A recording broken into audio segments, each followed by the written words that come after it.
Dobar dan, dobri moji ljudi. Evo, prije nego šta se ode na more, kao što sam obećao prekjučer, napravit ću jedan prilog o gospodinu Elonu Musku i njegovoj firmi SpaceX i projektu Starlink. Kao što većina znate, već sam ja malo pričao o njemu i Lion Media TV, nezavisna ova televizija njemačka, je čak i napravila neki prilog u vezi 15 minuta o njemu kao u najvećoj svjetskoj prevari. Potpuno se slažem sa tim i mislim kad čovjek pogleda njegov život da je to sve temeljeno na nekim lažima. Tako da ovo što ću sad ispričati o ovim satelitima koje on navodno lansira i tim svim njegovim programima, znači taj program ili projekt Starlink koji pruža internetske usluge putem ogromne mreže satelita i namijenjen je ljudima koji žive u tim nekim nepristupačnim dijelovima. Čak je on sam izjavio da se on fokusira više na Afriku, ali kad vidimo neku cijenu od $500 koje bi ljudi trebali plaćati, onda vidimo da je to praktički nemoguća misija. Znači on ima nekih 400.000 pretplatnika u 36 zemalja i sad vi meni recite kako je moguće da on sa tim financira program koji košta milijarde. Tako da je jasno da on ne radi u stvari to, nego je on samo pokriće i da to radi netko drugi. A sad ću pročitati komentar gospodina Olivera, neću reći prezime namjerno, koji je dao ispod tog članka koji sam ja igrom slučaja vidio. Znači on je rekao doslovce ovako: satelite ne lansira Elon Musk, već Pentagon i NSA, znači Nacionalna sigurnosna agencija, a Elon Musk je samo figura koju koristi i financira i za koje se skriva američka vlada kako se stvari koje rade ne bi povezivalo sa istom tom vladom, već sa, u navodnike, najbogatijim čovjekom na svijetu. A vi i dalje pušite te priče za naivce. Ne bi ništa dodao ni skratio. Strašan komentar i pogođeno točno u srijedu. Znači, smatra se da je on već lansirao negdje, on ili oni, nebitno, da je lansirao negdje oko 3000 satelita, a kao plan je do nekih 12.000 ili čak 15.000 satelita koji su u niskoj orbiti. Sad šta je tu problem? To je jako opasno jer tu dolazi do mogućnosti kolizije, do sudara i da sve to padne negdje na zemlju, da desi se strašna nesreća. Čini mi se da su oni to čak uzeli kao, ako se desi da će to biti neke kolateralne žrtve, kao i sve. I to je jako opasno, jer kažem, ogroman broj satelita već kruži oko zemlje. Također ima ta priča kao da se ti sateliti sa tom mrežom 5G koriste za neke druge stvari. Sad ne mogu tu navoditi za šta, ali vi ćete to shvatiti i sami. Kažem, ko malo bolje samo razmišlja, shvati da ne može čovjek sa 400.000 pretplatnika financirati sve to i da je to totalno neisplativo. Zašto je to funkcionalno? Zašto je to dobro? To je dobro recimo kao sad u ovom sukobu u Ukrajini gdje je protivnička strana ti blokira internet. Onda se ti imaš vezu preko tog Starlinka i preko tih satelitskih veza. Recimo to je dobro, ali zato moraš instalirati, šta ja znam, 15-20 tisuća Starlinkovih antena i rutera da bi to moglo funkcionirati. To bi dobro bilo isto recimo u nekim naseljenim područjima tipa Aljaska ili negdje tako, možda čak Afrika, gdje bi se te mogle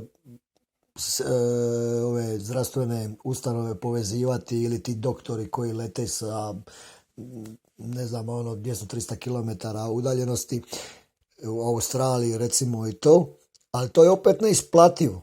Znači, koji bi to privatnik radio radio neke stvari koje su neisplative. Znači to može samo raditi neka vlada i ti sateliti mogu služiti onda u neke druge svrhe, kao što vjerovatno i služe. Znači, glavno pitanje je mogu li oni ti sateliti koje sam ja isto nedavno, oni lete u grupama po nekih 10-12 i mogu se vidjeti na nebu. Znači, to sam i ja isto vidio prije nekih 3 mjeseca. Mogu li oni prouzročiti nered? Naravno da mogu. To čini ovaj prostor gori, što sam rekao, jako nesigurnim. Jer tu ima toliko tih satelita da je mogućnost udara svakim danom sve veća i veća.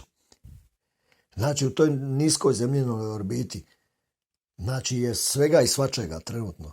Tako da uopće me ne bi začudilo da nešto padne negdje na neki grad ili da se desi neka nesreća.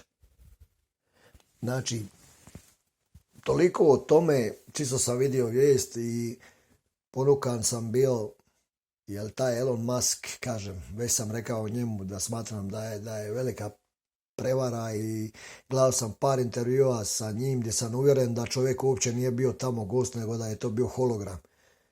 Isto kao što se sad dešava sa ovim Bidenom i ovo. Znači, upravo sam, kako sam taman bio na ručku, mama gleda vijesti. Mama gleda vijesti i ajde, slušam. Kaže da su ubili dronom su ubili ovoga Zahravija, kao glavnog ideologa Al-Qaide. I to je kao u Afganistanu negdje. Kažem, vijest ko vijest, rekli su da je on bio glavni neprijatelj njihov, ovo ono. I sad kad se vratimo na te dronove, mogućnost sukoba, današnji sukob nije i stanem ja u rov, pa staneš ti u rov, pa se mi nešto gađamo, ovo ono. Ti sukobi današnji će se voditi tako nekim EMG valovima, satelitima, hipersoničnim oružjem ili ko zna, tim svim vrstama dronova. A kad sam već sad spomenuo dronove, pada mi na pamet ovi silni požari i ti povezanost malo sa dronovima. Znači, vi ako imate neki dron, možete ga poslati na bilo koje mjesto i može napraviti i neku štetu, kao recimo požar. Ne kažem da je to istinito, da je to moguće ili da je to se desilo, ali kažem, postoji mogućnost. Tako da, kažem, ta niska orbita je puna tih letjelica, svih mogućih satelita. Sve me je strah da se ne desi nešto nepredviđeno. Toliko što se tiče o tome.